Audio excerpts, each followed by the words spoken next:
Testified before many times on my bill. I'm here to testify on 2246, which is the CPI bill. And I know there's another bill here. I believe Senator Corkin has the same idea. And I was very surprised to see one earlier person that testified that was against that idea. Back in 2007, when I started this initiative, 3 states were using CPI automatically. Today, in 2018, almost 21 states. But the real question, Mr. Chairman, is what is a job worth? I mean, we've heard $15 an hour, maybe it should be $20 an hour. But I think there's so much information out there, whether true, false. What I think we should be doing is next year is form a study commission to really look at what wages should be. Because there's just too much. When you look at Rhode Island in your packet, state of Rhode Island, out of 25 states, and I didn't put all 50 states, we rank number 10. As right now at $10.10 an hour, and probably by the end of this year when we go to $10.50, we'll probably even maybe go up a notch. But there's almost 40 other states in this country that have a lower minimum wage.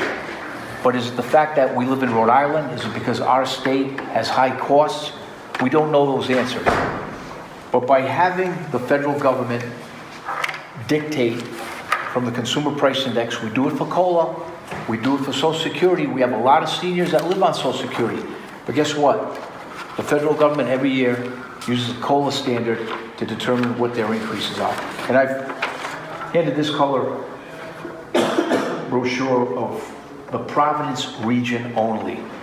And I know someone else earlier was against CPI because I think it's a national barometer. No, but because the Bureau of Labor Statistics looks at the local costs of doing business, what it costs for rent, what it costs for fuel, what it costs for food. So I think that's a good idea to adopt the CPI when we determine. The other issue that I had is between 2008 and 2012, during the recession, does anyone know here how many times we raised the minimum wage? 0. 1, 2, 3, 4, 5, 6 years in a row, we never raised the minimum wage, never. But yet, from 2013 to 2019, with the increase that's coming up January 1st, 36%.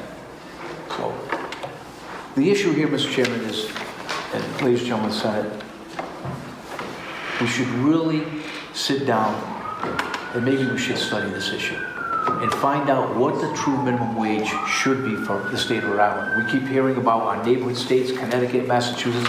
They've got different living standards, and we try to compare with other states. But my bill, using the CPI, once we determine what the minimum wage should be in the state, is we adopt the CPI because we know it's the true cost of doing business, meaning the cost of goods that are here in this state of Rhode Island only.